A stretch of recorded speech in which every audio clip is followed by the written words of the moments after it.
Hello, Examined Live podcast fans. I am delighted to be sharing with you today the conversation I had with the journalist and writer Will Storr.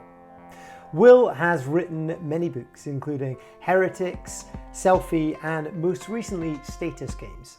In our conversation, we focus on a question that emerges from his book about the status games that we play in life. I found it an insightful, a helpful, and an enjoyable conversation. He was a generous guest to have on the show. I hope you enjoy it. We're going to launch straight in with the question that Will thinks we should all be asking ourselves. So my question is, how do you keep score? I think it's a really important question because I think that we're constantly playing sort of games with life in a number of ways, and everybody kind of keeps score in a different set of ways. But it's not very often that we see our lives like that. It's not very often that we see ourselves like that. So I just thought it'd be interesting to sort of think about that in a direct way. Like, how do we keep score of who we are and how we're doing in life? What are the games that we play then? Well, there are two principal games that we play. We have this kind of weird duality in our brains that we often think of as conscious and unconscious. And that's correct. But the conscious experience of life is a story. We experience our lives consciously as this unfolding narrative with us at the centre of it. And it's a place of heroes and villains and victories and all that stuff, allies and enemies. But the vast majority of who we are is subconscious, and the subconscious is interesting to me because as I said before, it resembles a game. There's a neuroscientist, Chris Frith, that says that the brain processes our reality, our environment, as a reward space. It's constantly detecting these kind of threats and opportunities. That's what's going on underneath the hood of our consciousness. And so there are two kind of systems that detect different games. And the first one, psychologists call it the sociometer. It's this system which checks how connected we are to other people, how liked we are, how loved we are. How secure our relationships are, how many friends we've got, how popular we are. So that's one kind of game that we're playing. It's with connection and belonging, and then there's another set of another system in the brain which is called the status detection system, which neuroscientists also talk about, which is that sense of not how connected we are, but how well we're doing versus other people, how much status we are accruing, how much value other people see that we have, how much value we're providing to other people. So those are the two sort of big subconscious games, I think, which is this sort of connection and status. How liked we are and how admired we are. I think those are the two big games of human life. And as you say, as your kind of question implies, it's relative to how other people are doing, right? How those around us are doing. We kind of compare ourselves amongst ourselves. I think you described, perhaps in the book Status Games, success as in one of these games as like a nutrient for the brain. Status, yeah. I mean, they both are really. I mean, the status game was obviously about status. I talked to people about a connection there too, because that's also equally important to people. But that wasn't the subject of the book. But they're both social nutrients. I mean, humans are, we're highly social animals. We're highly social apes. We survive. We get what we want out of the world by cooperating with each other in a way that no other animal does, anything like the extent that we do. So our brain is highly attuned to our relationships, our social relationships, and those are the two kind of dimensions in which we are kind of connect, either positively or negatively, getting on with the people around us, how liked we are and how admired we are. So yeah, it all comes back to the fact that we are these incredibly social animals that rely on cooperation in order to survive in a way that no other animal does. This idea of kind of point scoring and it being a game, it suggests that we're doing well. We're getting the social nutrients, the success nutrients that we need because other people are doing less well than us. Is that a kind of a predicate of this game, that someone is always going to be winning because it's a zero sum in some sense? Thankfully, no. I mean, so the different games we play in life can be set up in different ways, and of course, it is true that there are such things as zero sum games. The actual games that we play in life, like football and Monopoly, they're zero sum games, and they're entertaining. They're absorbing because they're using that status detection system circuitry that evolved actually to manage our social life. We didn't evolve Monopoly playing and football playing, circuits in our brains. We evolved status detection system, and so when we're playing football and Monopoly and those kinds of actual games, we're just using that circuitry that evolved for tribal life, and that's why they're so much fun. But they're also can be very disappointing, upsetting, because they're set up to be zero sum games, which amplifies their drama and amplifies how much we're kind of absorbed by them. But it doesn't have to be like that. I mean, in the tribes in which we evolved, it wasn't that we wanted to be. It wasn't that we had to be the best sweet potato finder or the best storyteller in order to be happy. We just had to be seen as a good one. That was enough. And in the status game, I describe there are two kinds of status games. One being Enron, the company Enron, which is famously the most corrupt company that ever existed. people often say. And Enron had this brutally zero sum game in which they had this thing called the rank and yank system, whereby every quarter the management would sit down with a spreadsheet and they'd assess you, and they'd put you in a chart, and in sort of the top 15% would get promoted, the bottom 15% would get fired, and everybody else would just be terrified. And so that's a horrific status game to play, because it's completely zero sum. You have to make sure in that top 15% if you're going to thrive, and so everyone's jealously withholding status. No one's wanted to give it out, so no one's cooperating properly, and everyone starts cutting corners and cheating. But the opposite of that is the keep fit, kind of cultish keep fit craze, which is known as CrossFit. I don't know if you're aware of CrossFit. Yeah, very much. You running past my house regularly. Okay, yeah. So CrossFit is one of those ones like being vegan or going to Oxford or Cambridge, where if you're into it, they'll tell you within 30 seconds. They'll find some way of letting you know. How do you know someone's vegan? They'll tell you. Yeah, it's that old joke. How do you know if someone does CrossFit?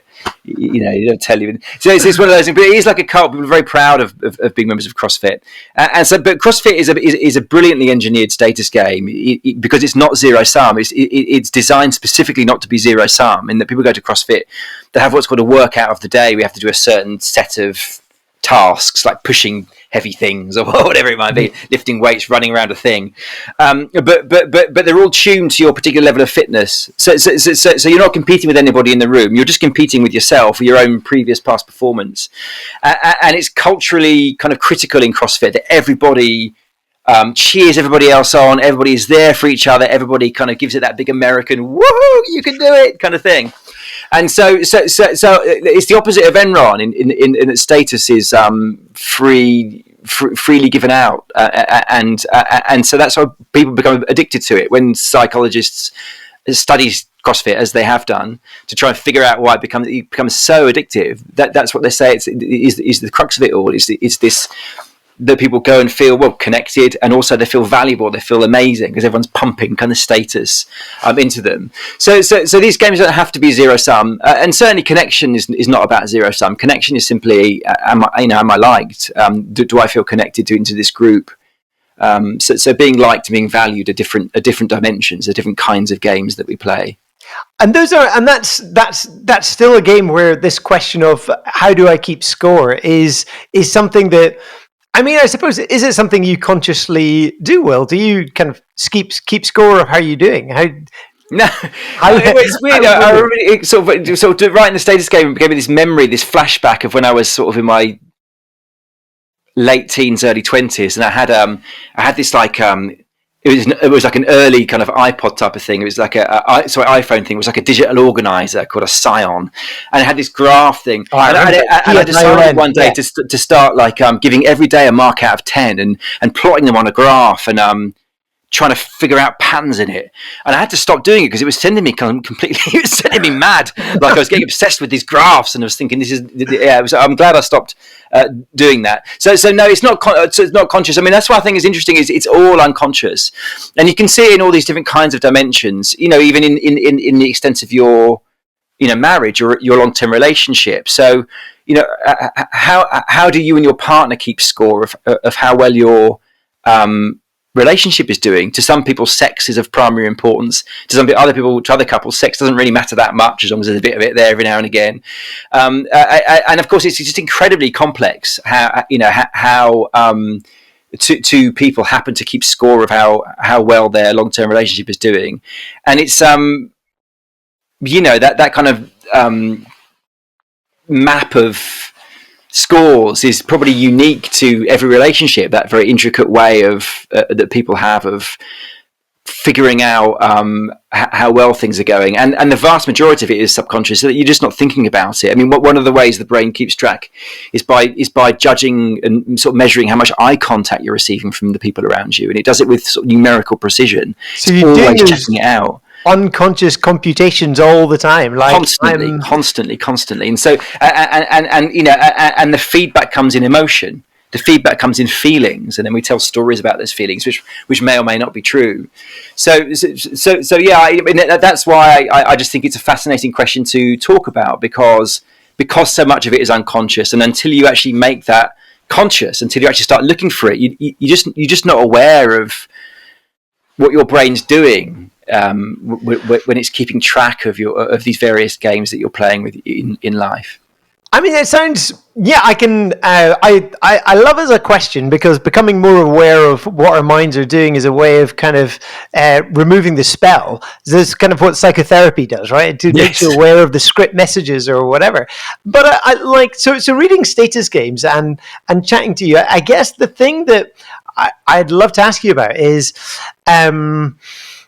whether is should mean ought. Like, we're biologically wired to play these games, but in the same way. So you could say patriarchy is natural in the way that you alpha males and tribes, and we maybe evolved in that way. But like enlightened 21st century people, we think actually we can kind of push back on that bit of evolutionary biology.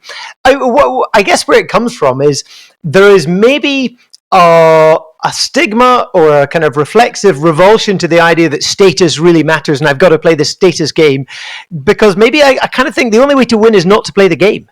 And if people feel like they can step out of those status games, there's something really liberating about it. But from what I gather, like, that's not an option. We're just like plugged into these games whether we want to or not. I mean, can you speak into that?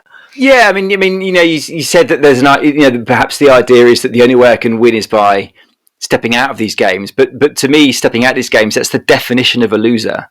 Like, if you stop caring about whether or not other people consider you to be of value, if you stop caring about whether other people think that you're worth being in company with, then good luck. Because your life is going to be over. You are going to be the literal definition of a loser. And I think that probably some of the language that I use by saying game and the status game, it definitely gets people's backs up. I've learned this since the book was published 18 months ago. People don't like it because they think it's cynical, and they think it's that I'm kind of shitting on the human condition, but actually I'm not shitting on the human condition at all. Because, like, it's certainly true, and I explore in depth about all the terrible things that happen when we pursue status in these kind of blind ways. But it's also the very best of the human condition. When people invented the vaccines that got us out of the COVID pandemic, those individual scientists would have cared very deeply about their reputations in the scientific community. That they would have been partly driven by the idea that their peers, the people whose opinions they value, would be thinking that they're incredible. They've done an incredible job by inventing the AstraZeneca vaccine or the Pfizer vaccine. That drives people, and there's nothing wrong with that. That's a really good thing, because without that drive, where does the impulse to create civilization and progress come from? So when scientists talk about these ideas, they kind of differentiate between two kind of forms of motivation. They talk about the ultimate motivation and the proximate motivation. So and I think it's really important to kind of explain that, because I think it takes the sting out of a lot of this stuff. So proximate motivations, proximate reasons for us doing what we're doing are the ones that first come to mind. That's that's I want to create a vaccine because I want a few people to die. I want to create a vaccine because, I don't know, AstraZeneca pay my wages and I've got a responsibility, I've signed a contract. These are all proximate reasons. So what I'm talking about in the status game, and what I'm talking about when I'm talking about connection, these are ultimate motivations. So, why do you want to eat a pizza? Because I love pizza. Pizza's delicious. That's the proximate motivation. The ultimate motivation is because I crave carbs and sugars and fats, because that's what keeps me alive. And so one doesn't cancel the other out. It's just an explanation on a different level. So status and connection, they're they're ultimate motivations. They're basic fundamental things that kind of drive us. They don't cancel out the altruism. They don't cancel out the good things, the things that we like to tell ourselves, but they're just at the very root of them.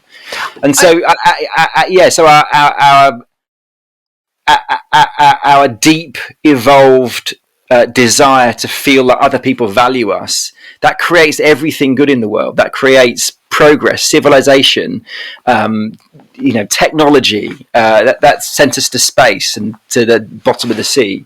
So I don't know why you would want to destroy the status game, because we would end up going back into the forest and the jungles, as far as I could see, and playing different games. I suppose the talk of motivation, I mean, is that it suggests that what we do to play status game is all extrinsic motivation rather than intrinsic. And talking totally anecdotally, but I think of a few people I've known who've been homeschooled, and one of the things that's lovely about them is they haven't learned those status games that we learn in school, which are just like awful. They're about your trainers or your haircut or whatever, and so they just like, I'll do what I like because I'm not playing this status game. There's something that feels like liberating about that, and they're kind of intrinsically motivated by maybe curiosity. I'm talking about the best examples of homeschooling, intrinsically motivated by curiosity. And I guess part of me wonders whether just playing those status games as your main motivation, are you in some sense kind of shortchanging yourself of following curiosity into other areas it's intrinsically interesting? Do you know what I mean? That's a poorly phrased. No, because I think it's a false dichotomy. It's not curiosity or status. I think if you're satisfying your curiosity and you're going into a world, you go into the world, say where you're a scientist and you're curious about, I don't know, how bacteria works, for example. You become a bacteriologist. So that's great. You're curious. You're satisfying your curiosity. But now you're in this world of other bacteriologists. And if you've got an ordinarily functioning brains, part of your brain's going to go, I want that bacteriologist and that bacteriologist who I really look up to admire me and think I'm good. So I want to impress them. So I'm going to write a really brilliant paper about bacteriology. So it's not curiosity or status. Helpful. It's both. It's just that status is this. I mean, as I write in the book, it's this basic fundamental rule of the human brain. Since before we were human, it's been, and it's also the case for many animals, that the more status that you earn, the better you're able you are to survive and reproduce. But back in the days of the hunter-gatherer tribe, the more status that we earned in the tribe, the more food we'd got, the better food we got, the safer our sleeping sites, the greater access to choice of mates. It's just a very basic fundamental rule that the more status that you earn, the better everything else gets. And that was true a million years ago. That's true today, all around it, all over human life. They tried to make it not true in the Soviet Union. It was a total disaster. They ended up with with more social classes in Moscow than we have in London. So you can't eradicate it from the human condition, and I think it's a mistake to condescend to it. I think it's a mistake to kind of curl our kind of lips up at it a bit. I think that's I think that's an error, but I think it's human nature to do that. So I guess maybe the question then is discerning between status games that feel like maybe less risky, more rewarding. Like what are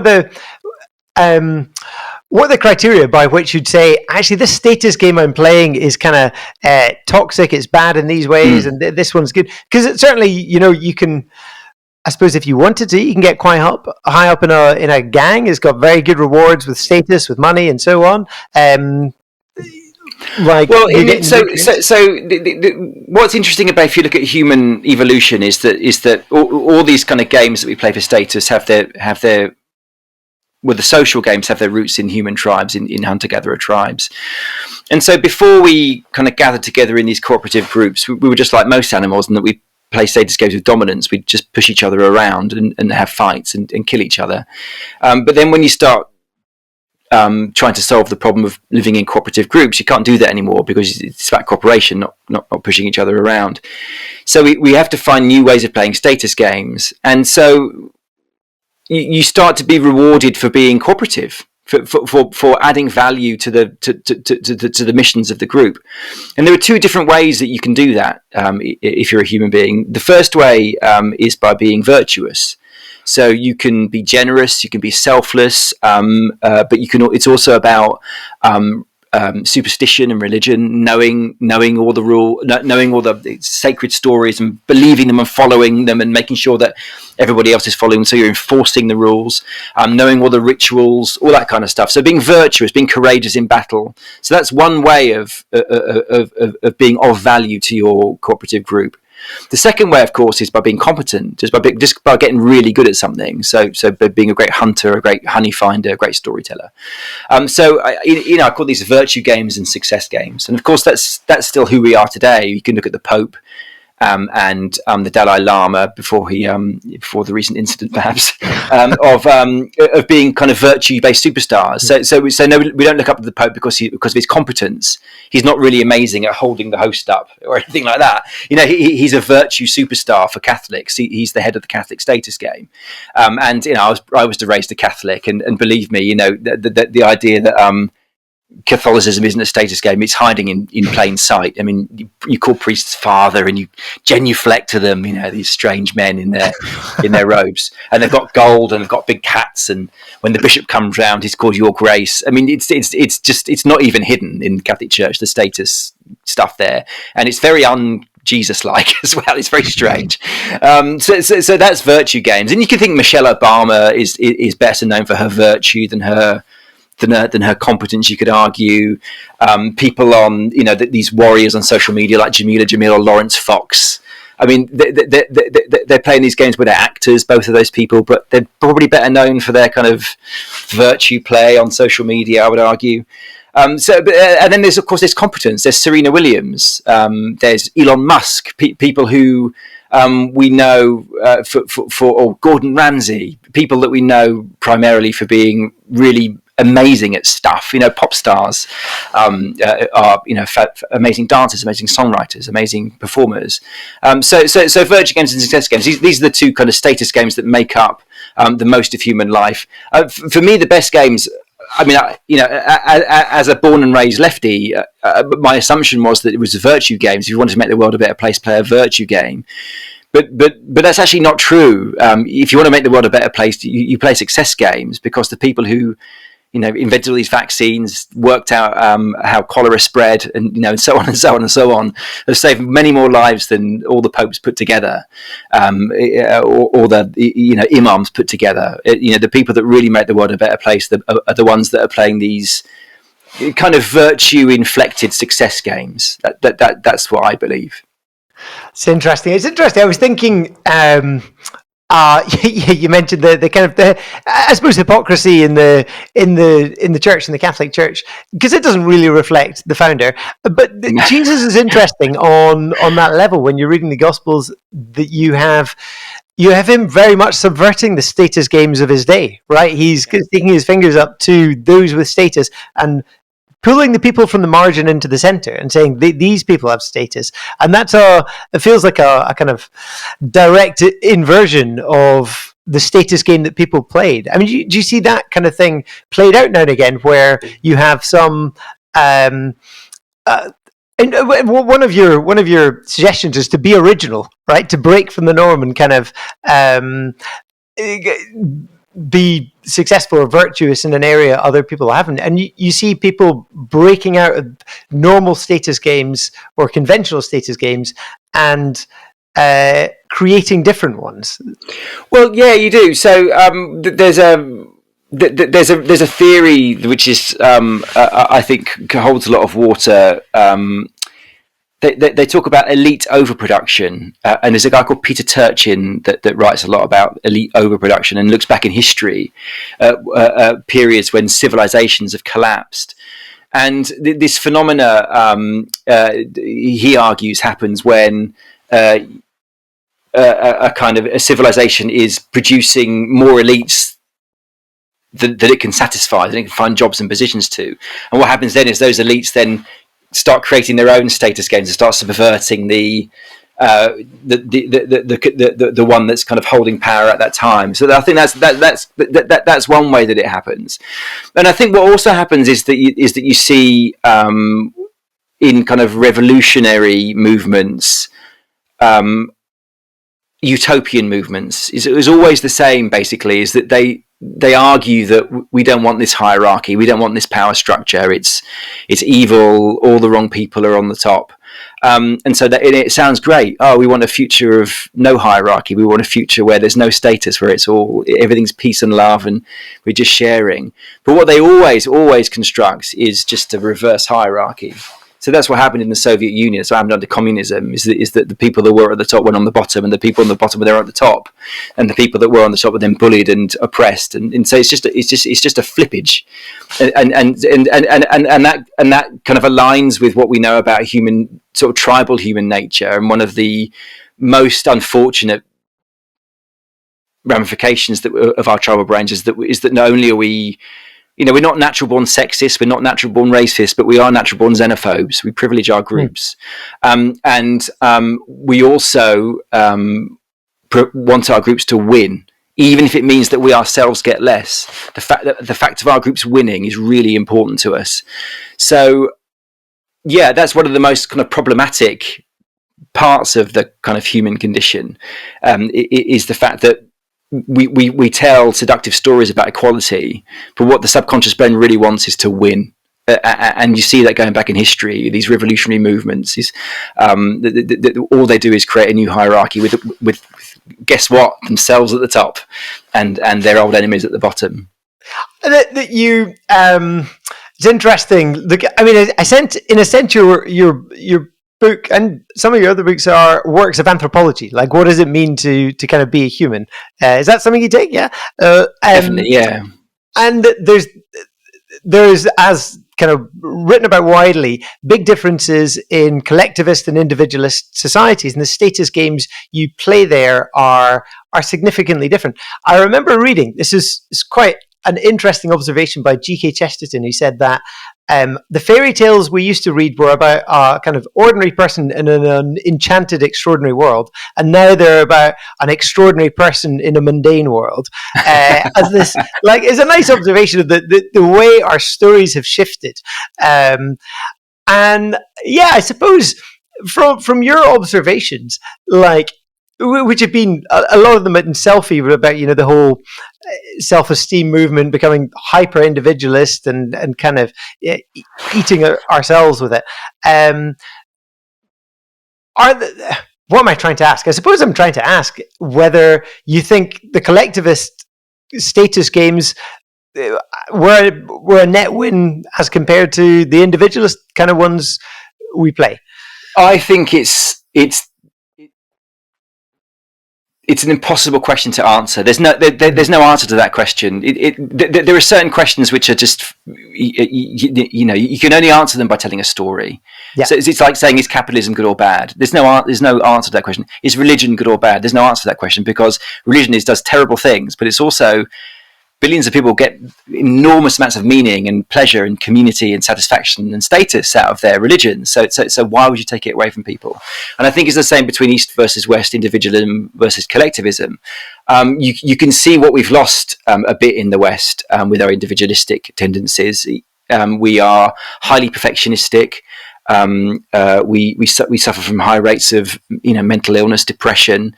It's sometimes a brutal ideology, because individualism says that your success is all on your shoulders, and it's great when we win, because when we win, we are a culture that ever since the Greeks has believed in individual heroes. So we praise Elon Musk or Jeff Bezos or Serena Williams or Michelle Obama, whoever it is, and you're amazing, and we forget that actually it was teams of people that got them to where they are.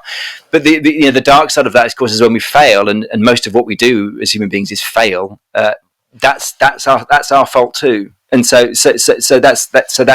that's brutal, and so we have a culture of perfectionism. We have a culture of we beat ourselves up. We have a culture of self-hatred.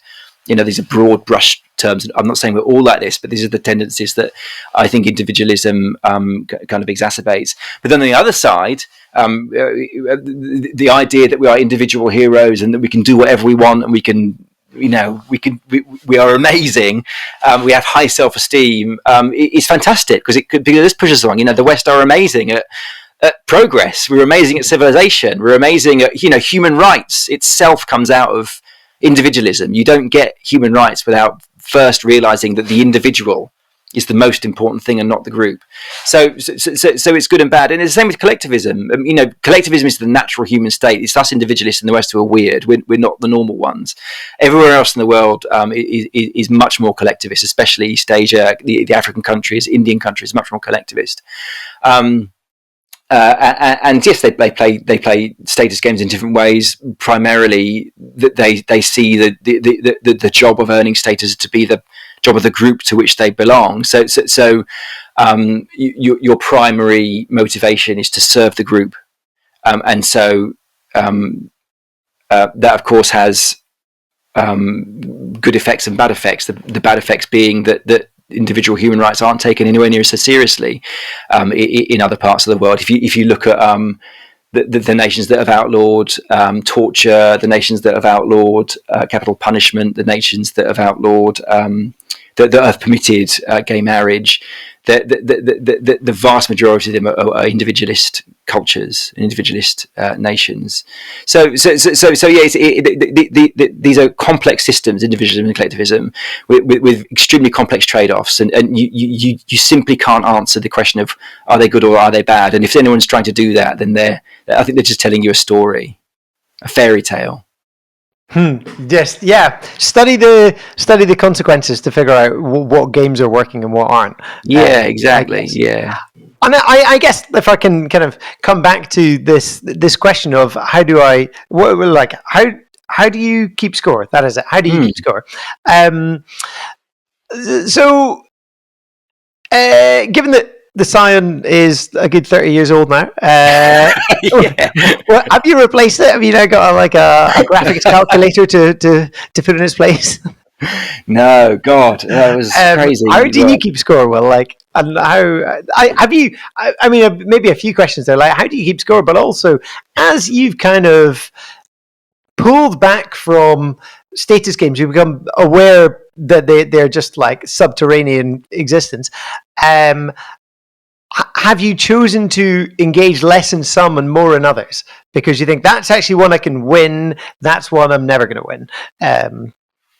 Yeah, I have actually. I mean, what I realised when I wrote the book was that one of the things that I recommend in the status game is that we play multiple games, and that's something that happens automatically when you become a parent. For example, you start playing the game of, I want to be a good dad, I want to be a good mum. Most people don't just want to be a mum or a dad; they want to be a good mum and a good dad.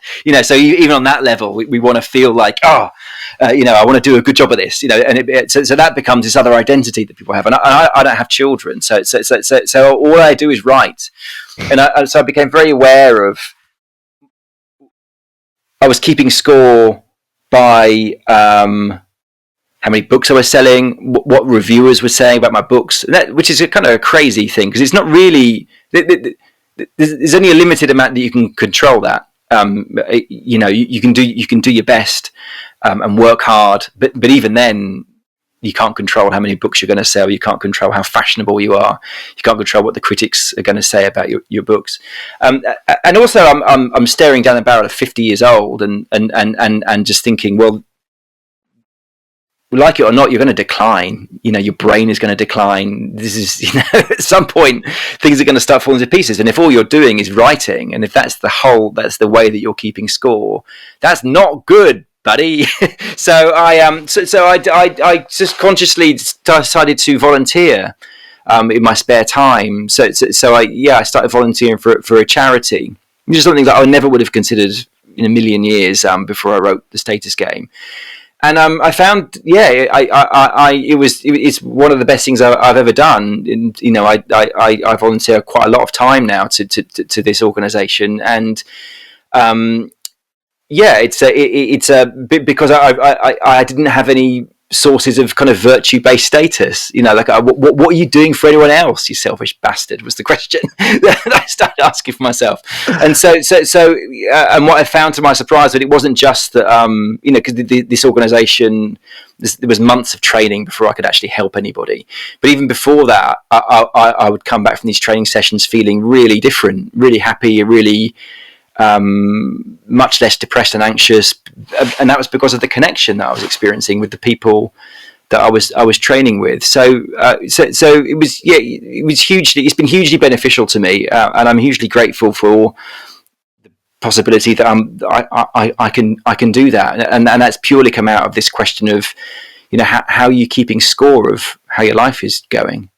So that was you thinking, I'm playing this one status game and you're doing well at it, but you don't want all your eggs there. And the virtue status game there's a lot of research to say volunteering is just good for you, in a kind of well-being sense. And can I just parse out? Because we've talked about status games and connection. You call connection a game as well. It's not a status game, but it's still kind of gamified. Yeah, in the sense, like, I think people really rear back from the word game because you think I'm comparing marriage and love to fucking game of darts. It's like, I'm not saying it's the same. Like it's as important, but it's simply the fact that it's a system of kind of rules and rewards. Like the brain knows that it's got a goal. I want to be in love with my wife or my husband. I want to have some friends.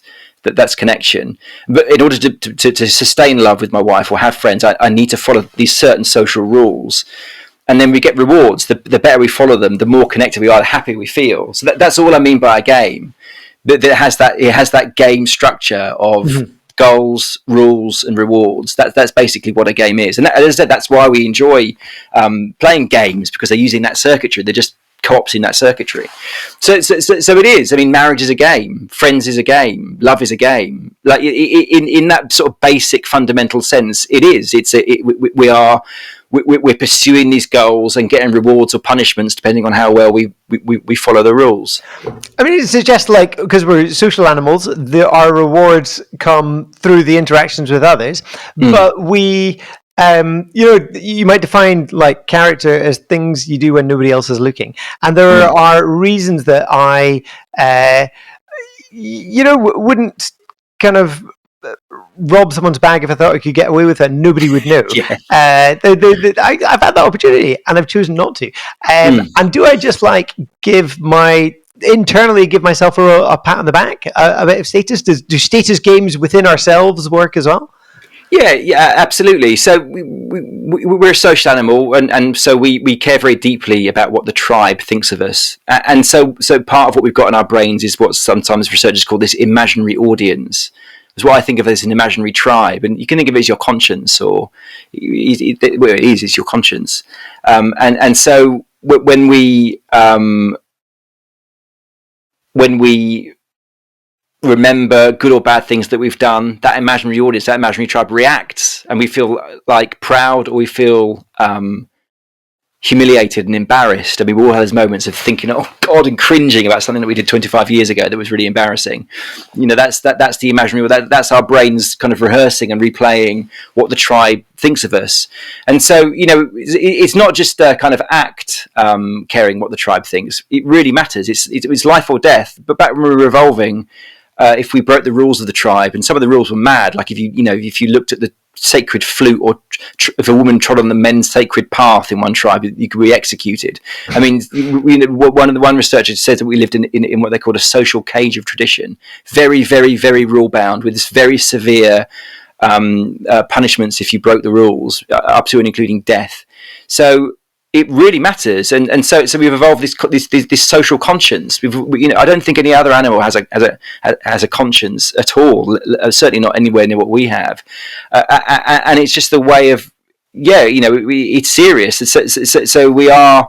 We internalize the tribe's reaction to us, and that's why in private, when no one's looking, we still tend to behave morally, and we punish ourselves when we feel like we've behaved in a kind of way that the tribe kind of wouldn't agree with. It's all there in our wiring. It really matters that we follow these rules, and it really matters that we care deeply about following them or not following them.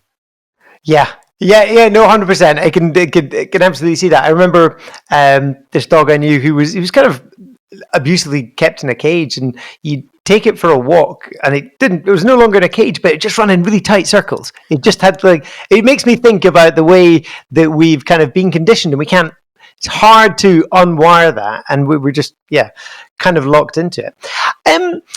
A question I have, and I think I've heard you say something to this effect before. So I totally get that we are hardwired to play these status games, and there's a lot of what you might call or describe as ego invested in them. Maybe it's entirely ego that's invested in them. What about those traditions, maybe the spiritual wisdom traditions that encourage a kind of an ego death of some sort? Is that a way to? I mean, do we start playing different games then, or is it?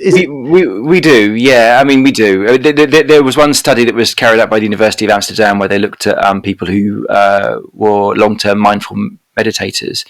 They studied 3,700 of them, and these people were specifically chosen that they meditated specifically to reduce their ego needs. And they found that these people scored very highly in what they called spiritual superiority.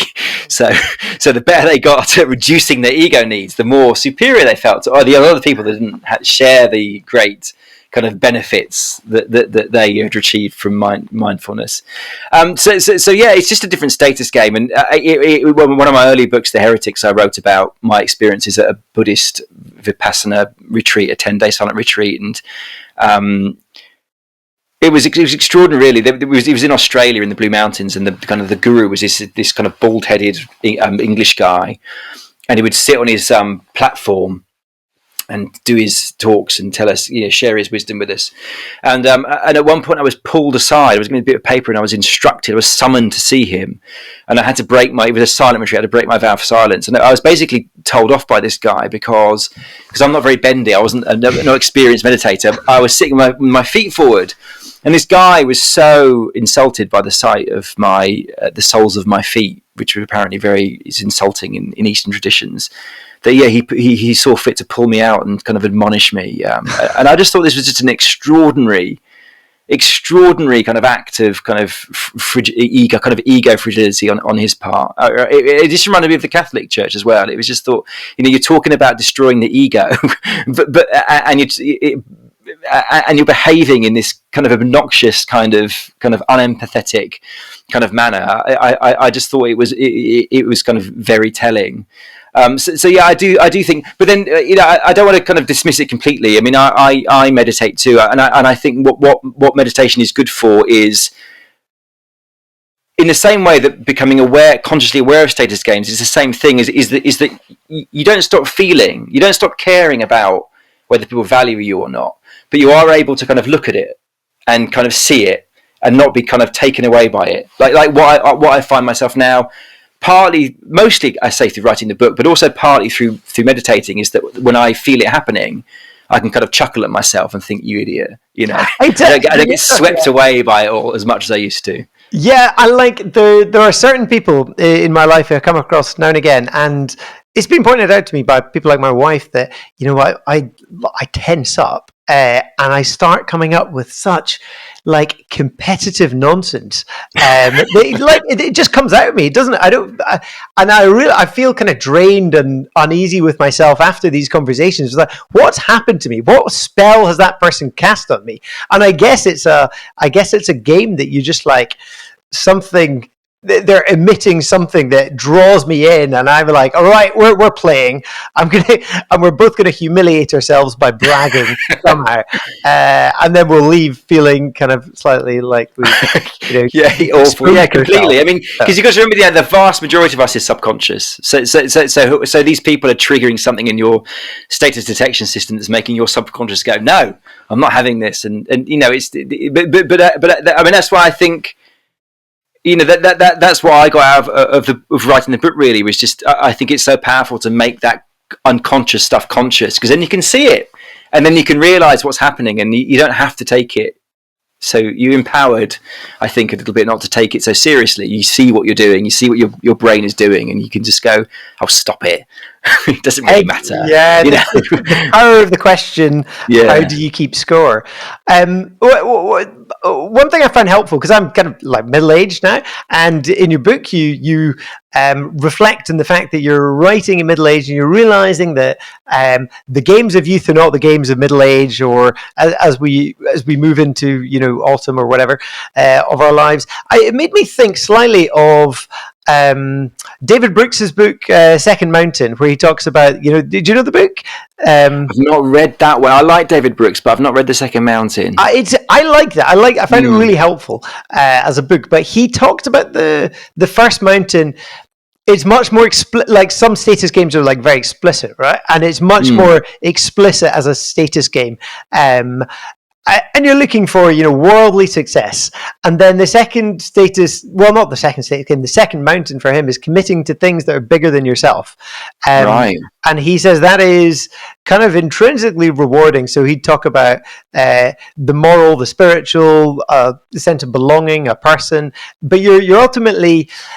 Well, what's interesting, I think about it, is if the status games in the earlier parts of life, when you're building a self, are very kind of narrowly focused on the ego, that should becomes like less interesting as you get older, and it also kind of loosens its grip, and maybe it frees you to pursue other games which are like seem to have more value. I mean, there's that. Kind of I think that's right. I mean, that's the thing. That's the sort of the caveat to the advice that was given about playing multiple games. Is actually, I think, when you're in your teens and 20s, you should just probably focus on one. You should be a bit more ego driven, and because what you're doing in your teens and 20s is you're creating the rest of your life.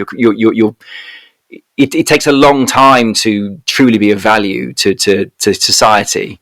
And that's what you're doing in your teams. You're figuring out your game, and you're throwing it, and you're learning from the people who are already up there.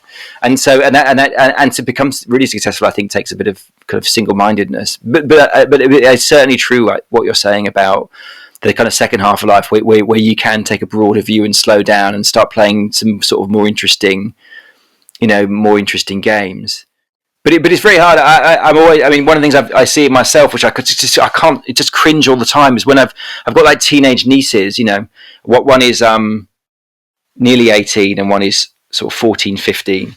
And every time I'm with them, I'm like, I find myself lapsing into that. I was young once too, down with the kids, and it's like, oh God, and it's like you with the you were just talking about how you just hear yourself, you become competitive. I just become this tragic middle-aged man trying to be cool, and oh, it's like Doctor Evil, Stop it! I can't stop it though. It happened. Like I teach, and with my A-level students, there's like I still feel like I'm like not much over 18 sometimes. I'm like, yeah, what's cool, guys? Like, and it's. I mean, it must be painfully cringy. I'm sure there's a lot of Snapchat goes on about how painfully cringy Mr. Big is. Really, really interesting, really helpful. So you've personally found it really helpful calling out what's going on in the subterranean levels at a status game. You've found that's kind of shifted where you put your attention. Yeah, definitely, and it's changed my life literally, because I've now got this volunteering part of me which didn't exist before, and what's incredible about kind of starting and joining a new status game is that you find that you've got a new identity. It's almost like you've got a whole new room in your life opens up. A whole new way of being yourself comes into existence. I think every game that you play, you have a different identity, and every game that you play, you're a slightly different person. So it is such a gift, and it seems so banal to say that life isn't all about money and success, but it really isn't. I mean, and I think there's no way that you can really understand that without actually doing something that's nothing about money and feeling how rewarding it genuinely is, and that's as I said before, I would never have believed it, I think, if I hadn't written the status game. But it's interesting, you still feel like in doing that you're still playing a status game. Yeah, I would never say it to the people at the charity because they think I was mentally ill. they think I was some kind of sociopath. But it is. I mean, it's virtue-based status. It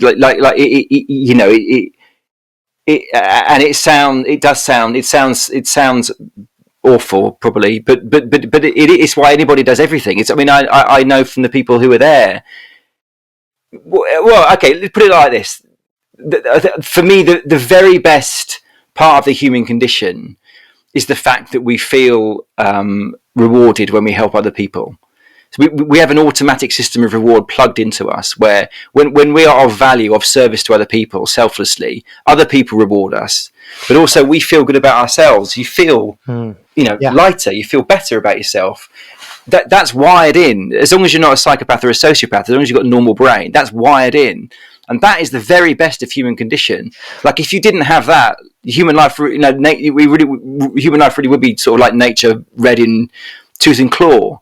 But we're better than that as an animal. And so by saying it's kind of virtue-based status, I know in the context of our culture that sounds like I'm saying I'm kind of shitting on it, but I'm not at all. I think that the fact that we award ourselves and other people status, by which I mean we just consider that you're of value. That's what status is. It's saying you're of value. That's a wonderful thing that we do. When they invented the AstraZeneca vaccine, we put them on the front of newspapers and we made them celebrities. The women who did that, and that's brilliant that we do that. I love the fact that we do that. We celebrate people, and we celebrate ourselves when we feel like we've done something good. That's great. I think that's wonderful. Yeah, it makes me. It brought to mind a reflection from Viktor Frankl's book "Man's Search for Meaning." You know Frankl, the psychiatrist. So he like I find I'm a total sucker for books with titles like "Man's Search for Meaning," and he says that we have an infinite appetite for money, sex, and power. So you're Adler and Freud and whoever who says those were like, you'll never have enough of them. If that's where you're going to try and tap meaning, you're never going to be satisfied. You'll never have enough power, never enough money, never enough sex. And that, it seems to be true for those people who are pursuing it. But if you turn your attention to, what's he say? Spiritual, moral, creative, and relational goods. Those are like inherently rewarding. You can feel so there's a sense in which the distinction he's making in your way of thinking is like, here's some like toxic games that might never be that rewarding. We're all driven to play them by base appetites and instincts, but here are some games that, like, they're infinite games as well, but they're better to play in terms of how I love Man's Search for Meaning and I love Viktor Frankl, but I would question some of that. Like firstly, we know for example that actually not everybody wants money. Like there are different kinds of games that we play, and only a subsection have got this incredible, like, money gets us pleasure and it gets us security. So but once we've got enough, for a lot of people, they're not particularly. I'm not particularly. I don't worry about. I'm not particularly driven by money. A lot of people I know aren't, and we know for a fact that power isn't as either. So there, of course, there are a subset of people that love power, and will do anything to get power. But for most people, when they get a certain amount of power, they don't want any more, because with power becomes responsibility. With power becomes the expectation of work. Status is different. Nobody ever, when psychologists try to find the point where I need desire for status levels off, they can't find it. So that's the first thing to say about that. The second thing is these virtue games are also the worst games that we play, because Viktor Frankl, of course, was a Holocaust survivor. Hitler thought he was a good man. He thought he was by ridding the world of Judaism, he was doing a selfless good thing. Stalin thought he was a good man. Lenin thought he was a good man. Does Putin think he's a good man? Maybe, but so virtue games are also the very worst games that we play. The most reprehensible, depraved acts that have ever been committed on this planet have been by people who are convinced of their own kind of moral virtue. In our lifetime, the invasion of Iraq would be the thing that I would sort of point to. So I just be very careful about those virtue games, because the brain is very good at telling us that we're virtuous when we're being absolutely horrific to other people. Whether it's racism, sexism, anything, any ism, often that's very those isms are dressed up in stories of our virtue, that permits, a woman is allowed to say that all men are shit and I hate men.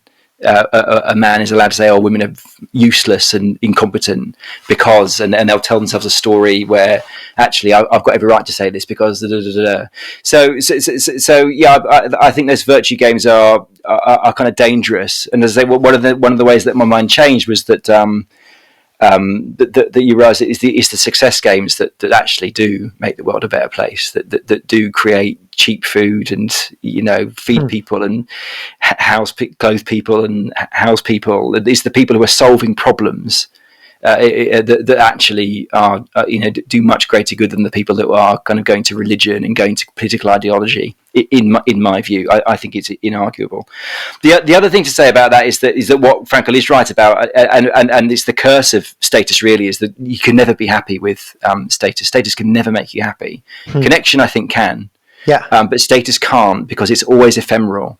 You can always be taken away. Like the CEO can be made to feel like an absolute idiot in a meeting, and the most junior person in the meeting can maybe feel amazing if they contribute a great idea. People at the very tops of their games, Obama, Zelensky, whoever they might be, no matter how famous and successful that might be, they're looking at their peer. They're not competing with you or I, our normal people. They're competing with people on their level. And so Macron competes with Rishi Sunak, competes with Biden. That's the game they're playing. So even though they're amongst the most famous and powerful individuals in the world, they're still not guaranteed. And they've got extremely high status. They care about the judgments of other extremely high status people, and you can never keep it. That's the thing about status. You can't keep it in a box and put it under your pillow and say that's my status, because it might go tomorrow, and it probably will. So that's the kind of some of the most meaningful, happy moments in our lives are to do with status. They're when we win prizes and achieve qualifications and have books published and get your first podcast or whatever it might be. but they go away. You can't keep them. The next day you want the next thing, and you want the next thing, and you want the next thing, and it's a blessing and a curse, because it's the wanting the next thing and wanting to get that, chasing the dragon of status and wanting to get it back, that keeps you pushing on and keeps you making better and better podcasts and keeps me hopefully writing better and better books. I mean, that's what it's there for. It's this kind of, it can be amazing, but it can be a bastard as well. That's I think that's a helpful place to kind of draw it to a close. Like, in terms of parting advice on this question of how am I keeping score, what are you sending people off to do with that question? Just try and be conscious of it. I think that's the thing. I mean, I'm just really interested in it not just in the status context, but also in the connection context. In your, as I said at the beginning of our conversation, in your marriage, like one of the ways that marriages or long-term relationships are all different is that they'll have different. With your partner, you have this extremely complex and mostly, or if not completely unconscious, list of ways that you're both each judging how things are going, and so how are you doing that, and why, and is that sensible? I think that by sort of thinking about how you're keeping score of your connection and your status, by making that stuff conscious, you can hopefully become a bit more wise about yourself and your flaws. Sort of renegotiate the terms of the game that you're playing. Yeah. Consciously. Yeah. Well, that's really helpful. Will, thank you so much for imparting your wisdom. It's been, for me, absolutely fascinating to hear and to think about. I am going to be thinking about how I'm keeping score, I think, for a while. I think maybe the rest of my life as I kind of switch games. I'm in that transition of shifting games at the moment, I think. So, yeah. What are you transitioning? Well, I don't know. I suppose, I think I'd like to be transitioning towards. I know we've kind of. It's not all sunshine where you play virtue games, but that's where I feel the pull at the moment towards kind of voluntary work and things. And although, podcasting or writing articles, other things that I do alongside the day job of teaching, they can definitely, they feel like a status game, and they kind of are in some way. But actually, I'm trying to reframe them as things that I do because I enjoy, and I'll maybe my status game is, can I really actually enjoy my life and do what I'm interested in, and derive some kind of feeling of winning at life from that. I guess I feel like people who have won at life are those not who've achieved these accolades, but the people who are really kind of content with their lot. And my restless, hungry spirit will kind of never be satisfied, and by that criteria, I'll never win.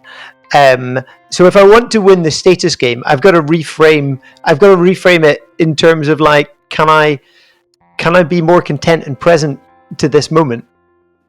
And if so, I think that feels like a win. Yeah, it does. It sounds like a win. Yeah.